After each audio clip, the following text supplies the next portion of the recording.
¡Ey! Espera un momento. No te confundiste. No le cambies de canal. Estás sintonizando Conciencia Histórica y te damos la bienvenida a tu programa El pasado no ha pasado. ¡Conéctate! Ok, tal vez un caracol no tenga nada que ver con historia. Es más, probablemente hasta te produzca un poquito de, ¿cómo se dice? Yuck. Pero te garantizo que este pequeño animalito tiene mucho que enseñarnos. El caracol es un perfecto ejemplo de desarrollo y crecimiento armónico. Lentamente va construyendo su delicada concha con espirales que cada vez se vuelven más grandes hasta que, llegando a un punto, deja de crecer y el animal se enrosca para iniciar el proceso contrario, el del decrecimiento. Este animal sabe que ya no puede crecer más, pues una nueva espiral implicaría que aumentaría 16 veces más su tamaño. A partir de entonces, todos sus esfuerzos para conseguir alimento estarían centrados en mantener algo que, simplemente, no necesita. La moraleja que el filósofo Ivan Illich propuso a través de este fenómeno de la naturaleza es clarísima. Todo, absolutamente todo, tiene un límite. Y más en cuestiones económicas. Sin embargo, hubo una época en Estados Unidos de bonanza y crecimiento descontrolado, completamente desmedido, que, a la postre, derivó en una de las crisis mundiales más catastróficas de todos los tiempos, la llamada crisis del 29. Hola, ¿qué tal amigos? Soy Margot Cortázar y les doy la bienvenida a Jóvenes en TV. Imaginemos algo, ¿quieres un teléfono de nueva generación? ¡Perfecto! Lo puedes pagar a 36 meses. ¿Una moto? De acuerdo, a 48 mensualidades. ¿Que no tienes la manera de solventar esos gastos? No importa, vivimos en un país y sistema maravilloso en el que todo se puede. Todos podemos comprar y ganar dinero con lo que compramos y después lo vendemos. ¡No hay pierde! Lo sé, suena fantástico, pero seamos honestos. Todos sabemos que algo así no existe. Pero ojo, hace un siglo exactamente, en 1919, un fenómeno muy similar comenzó a ocurrir en los Estados Unidos. Situación que posibilitó una época loca de bonanza y después una terrible crisis en todos los aspectos. ¿Por qué se dio la crisis del 29 y qué enseñanzas podemos aprender de ella? Yo soy Margot Cortázar y te sugiero que no le cambies de canal. Nos acompañará un experto que nos ayudará a entender por qué no debemos vivir por encima de nuestras posibilidades. Como dicen nuestros sabios abuelos, de entrada, podemos decir que hay que saber qué hacer y conocer los límites, al igual que un caracol. ¿O tú qué opinas?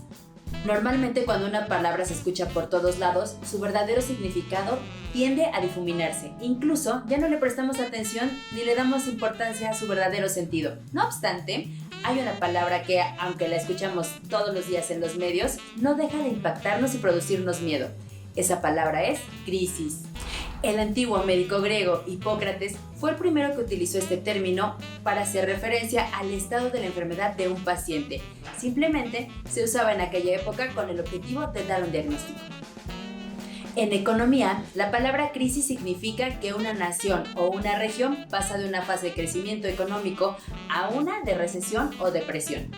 De hecho, la historia nos enseña que a los periodos de producción de bonanza y expansión le siguen periodos de depresión y desempleo. Centrémonos en uno de los ejemplos más complejos, la crisis del 29. Revisemos sus orígenes y posibles consecuencias en nuestro mundo actual. Como sabes, entre 1914 y 1918, las principales potencias económicas y militares de Europa se enfrascaron en una cruenta contienda conocida como la Gran Guerra, la Primera Guerra Mundial. Había dos bandos denominados como la Triple Entente, con Francia, Reino Unido y Rusia a la cabeza, y la Triple Alianza, integrada por Alemania, Italia y el Imperio Austrohúngaro. A pesar de la simpatía y de los lazos comerciales que tenía con países de la Triple Entente, Estados Unidos y su presidente Woodrow Wilson se mantuvieron al margen de la contienda, situación que le permitió una importante estabilidad económica, pues surtían de productos a dichos países europeos. Sin embargo, en 1917, después de ser reelegido, Wilson rompe relaciones diplomáticas con el Imperio Germano, tras conocer el contenido de un telegrama en el que los alemanes invitaban a México a apoyar a la Triple Alianza y atacar a Estados Unidos, a cambio de recuperar territorios perdidos por nuestro país como Texas y Arizona. La decisión estaba tomada. Estados Unidos entraría en la guerra, pero entonces surgían al menos 3 problemáticas importantes, contando con los dedos. Primero, no tenían los soldados suficientes. Segundo, había un sector de la población que se oponía a la guerra. Y tercero, se necesitaba de un fuerte financiamiento. Es decir, de una economía de guerra, de la nueva política económica. Para resolver el primer problema, Estados Unidos hizo una campaña de reclutamiento, incluyendo a ciudadanos de Puerto Rico. Después, puso en marcha una fuerte estrategia de persuasión, con la intención de justificar su ingreso en la guerra. Utilizó una idea. Era necesario poner al mundo y a la democracia a salvo. ¿Te suena conocido? Finalmente, el gobierno estadounidense resolvió la cuestión económica emitiendo unos bonos llamados bonos libertad, los cuales funcionaban de la siguiente manera. Los ciudadanos invertían sus ahorros en dichos bonos a cambio de recibir su dinero íntegro, más los respectivos intereses después de un cierto tiempo. Grandes figuras del entretenimiento como Charles Chaplin publicitaron estos bonos. ¿Podría explicar qué factores permitieron la emergencia de Estados Unidos como una potencia económica después de la Primera Guerra Mundial? Estados Unidos estaba teniendo un buen desarrollo industrial ya desde antes de la Primera Guerra Mundial, como resultado del funcionamiento del sistema del patrón oro desde 1870 por delante. Claro que luego la guerra impulsó aún más, fue una fuente de demanda efectiva fuerte y entonces la economía estadounidense se volvió muy dinámica después de la Primera Guerra Mundial.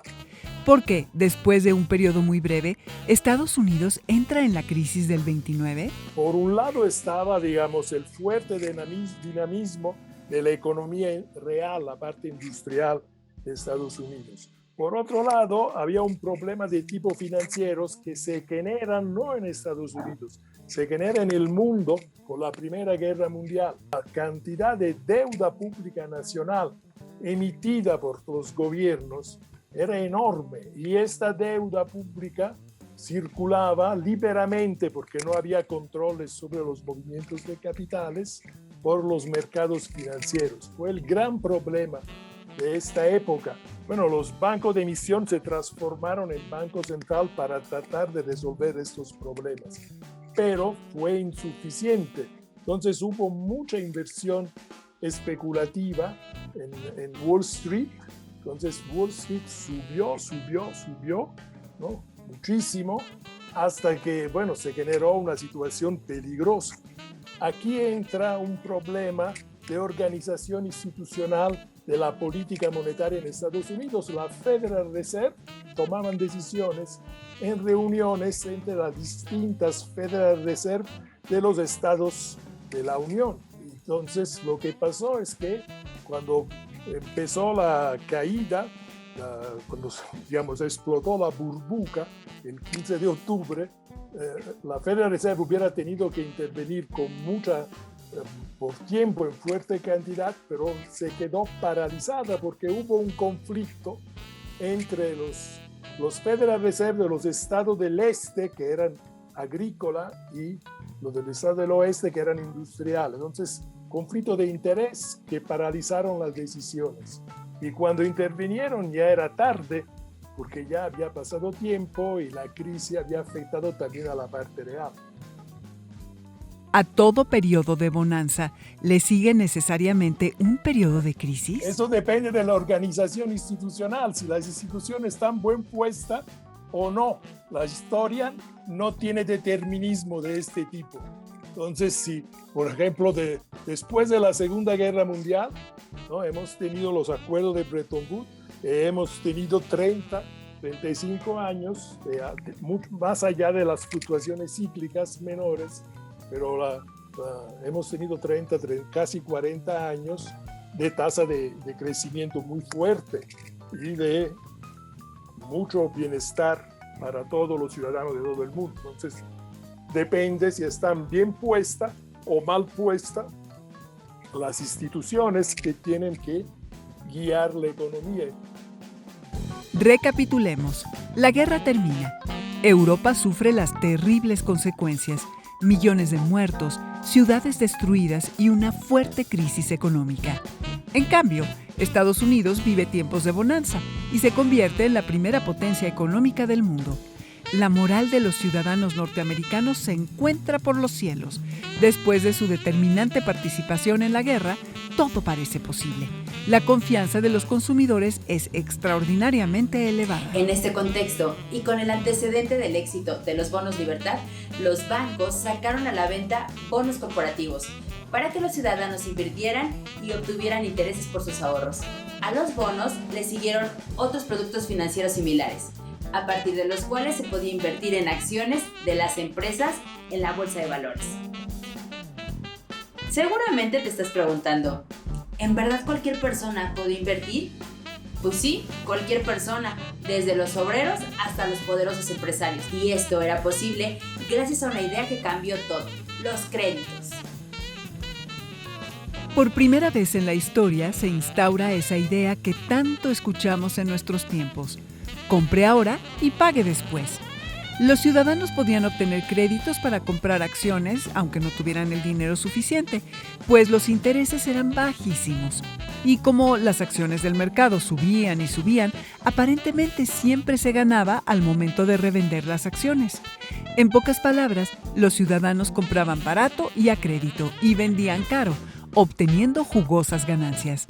Bajo estas condiciones, era muy fácil enriquecerse, o por lo menos así era la apariencia. ¿Recuerdas la lógica del caracol? La gente vivía por encima de sus posibilidades y el gobierno no veía o no quería ver que se estaba creando una enorme burbuja inflacionaria. El crecimiento era desmedido, desproporcionado. Como había confianza, con el paso del tiempo la gente compraba acciones sin importar su precio, el cual podía ser extremadamente elevado, es decir, inflado. Había una fuerte demanda de acciones inversamente proporcional al endeudamiento que se estaba generando. La gente calculaba con qué acciones podía ganar más dinero, sin importar por qué las acciones de una empresa subían. Más o menos así es como funciona la especulación financiera. Ok, lo admitimos. Esta información parece muy técnica, pero toma en cuenta que convivimos con ella todos los días. Hagamos un paréntesis y pensemos en un caso más cercano para explicar esto. Debido a la pandemia de COVID, la demanda de tanques de oxígeno y de ciertos medicamentos creció demasiado. Si los gobiernos no regulan esta situación, los precios de estos productos pueden subir desmedidamente, ocasionando que a las personas no les alcance el dinero para comprar estos productos. A esto se le llama inflación, en este caso, producida por una especulación. Volvamos a Estados Unidos, un siglo atrás. Entre 1919 y 1928, la burbuja financiera creció de una forma inexorable, a tal grado que 2/3 partes de las acciones de Wall Street se compraban con dinero prestado. Nadie quería despertar del placentero sueño americano. Pero entonces, la lógica del mercado se impuso al sueño. Los valores alcistas de las acciones comenzaron a caer. La confianza de los inversionistas, de igual forma, empezó a menguar. Hasta que el miércoles 27 de octubre de 1927, la bolsa sufrió una fuerte caída, casi del 7%. La burbuja literalmente se desinfló. Esto fue solo el inicio de la debacle, del duro despertar. Al siguiente día, se desencadenó la histeria y todo mundo quería vender sus acciones, incluso a 1/3 de su valor. Pero nadie quería invertir ya. Fue entonces cuando el caos se desató. Las acciones comenzaron a caer y caer. La gente perdió todo de la noche a la mañana. Incluso se dice que hubo suicidios, gente arrojándose de los rascacielos para no afrontar la realidad de la ruina. Obviamente los banqueros intentaron solucionar el problema, inyectando dinero a las acciones más seguras, pero nada pudieron hacer. La confianza se había perdido. Es así como llegamos al martes 29 de octubre de 1929, el llamado Martes Negro. Ese día, la Bolsa de Valores de Nueva York sufrió pérdidas incalculables. La Gran Depresión, la crisis más larga de la historia, comenzaba a mostrar sus terribles consecuencias. Millones de pequeños inversionistas no pudieron hacer frente a sus deudas. Los bancos también se arruinaron porque no podían recuperar el dinero que habían prestado para los créditos. Además, las personas que tenían ahorros en los bancos no pudieron acceder a ellos. ¿Te suena la palabra corralito? La bola de nieve creció. Muchas empresas y fábricas se vieron obligadas a cerrar por falta de liquidez, lo que desencadenó que el desempleo por todo Estados Unidos se intensificara de manera alarmante. Pero la crisis no se centró exclusivamente en los Estados Unidos. Ahí surgió desde luego. Sin embargo, sus efectos se sintieron en todo el mundo, ya que dicho país, como lo aprendimos, era la principal potencia de aquella época. Muy pronto, América Latina y Europa comenzaron a sentir los efectos de la debacle económica, a tal grado que muchos historiadores consideran que la crisis del 29 fue un factor determinante para la diferencia de ideologías radicales. Por ejemplo, el nacionalismo, el nazismo de Alemania. ¿Por qué la crisis económica de Estados Unidos impacta a la mayoría de los países? Porque había muchos intereses, o sea, muchos capitales europeos se habían ido a Estados Unidos. Entonces, la caída tan fuerte de la economía de Estados Unidos cayó del 30% el PIB, ¿no? Y rápidamente afectó seguramente a todos los otros países. Porque, bueno, empezaron a tener pérdidas, ¿no? Muchos capitalistas financieros, y con las pérdidas hasta se llegaron las quiebras. Y cuando llegan las quiebras y no hay, digamos, un sector público capaz de detener la economía, en la época no había todavía lo que se llama el Big Government. La presencia del Estado de la economía era más reducida que luego hemos tenido después de esta crisis. Afecta a los otros países. ¿Considera que existe una relación entre la crisis del 29 y el ascenso de ideología como el nazismo? Tenemos que mirar el problema en términos un poco más general para entender lo que pasó. Siempre tenemos que regresar a la Primera Guerra Mundial, ¿no? Y al Tratado de Versalles, Tratado de Paz, que se hizo en 1919, que fue un tratado que imponía por venganza a Alemania unas reparaciones de guerra muy caras. Economistas como Keynes y otros dijeron que era, digamos, algo que hubiera generado más problemas, probablemente iba a llevar a una Segunda Guerra Mundial, ya lo dijeron de inmediato. Y entonces claramente lo que pasó fue que Alemania en 1923 no pudo más pagar su deuda por la reparación de guerra. Y entonces avisó a los otros países, los países que habían ganado, que no podía más cumplir con este pago. Lo que se hizo en 1923 fue que el ejército francés, el ejército belga, invadieron la Ruhr, que es una región al confino entre Francia y Alemania, donde se producía el 80% del acero y del carbón de Alemania. Entonces era una región clave para la economía alemana. Y tomaron las empresas. El gobierno alemán llamó a los trabajadores alemanes a una huelga diciendo que le iba a pagar el sueldo si no colaboraban con los invasores. Esta dinámica llevó a la hiperinflación. Tuvieron que financiar con emisión monetaria grandes el pago de los trabajadores en huelga, y la hiperinflación se generalizó a todo las economías de la Europa Central y afectó negativamente también a Francia, los países ganadores.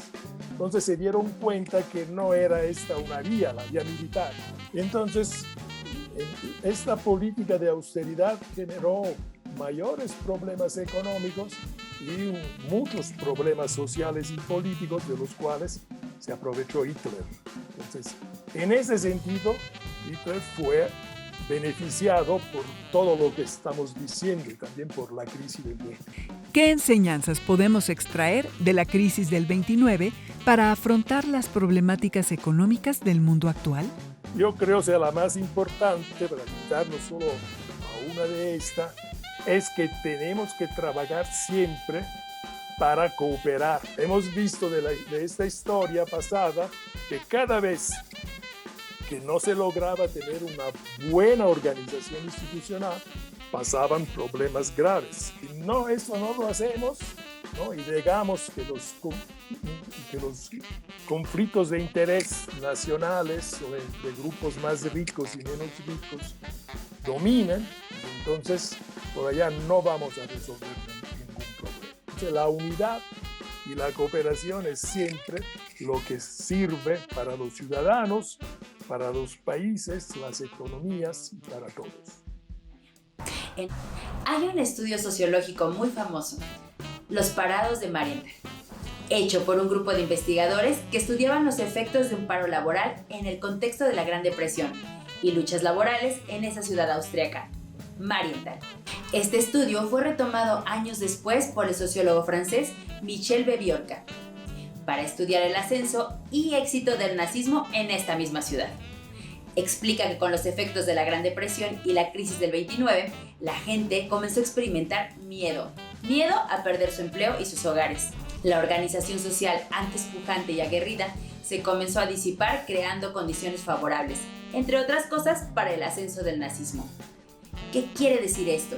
Que muchas veces el miedo a la crisis es un eficaz mecanismo de control social. Cuando vivimos en una situación de crisis, el miedo nos impide pensar claramente. Y a veces permitimos cosas que no deberían ser, tanto a nivel laboral como a nivel social. No se trata de ya no pedir créditos, ni mucho menos de guardar el dinero debajo del colchón. Se trata de ser conscientes, de buscar un crecimiento y desarrollo real. Utiliza los famosos créditos para comprar cosas verdaderamente importantes. Recuerda que no existe una fórmula mágica para volverse ricos. Revisemos la historia, aprendamos de ella. Tal vez también deberíamos aprender muchísimo del funcionamiento de la naturaleza, específicamente de la lógica del caracol de la que hemos hablado al inicio.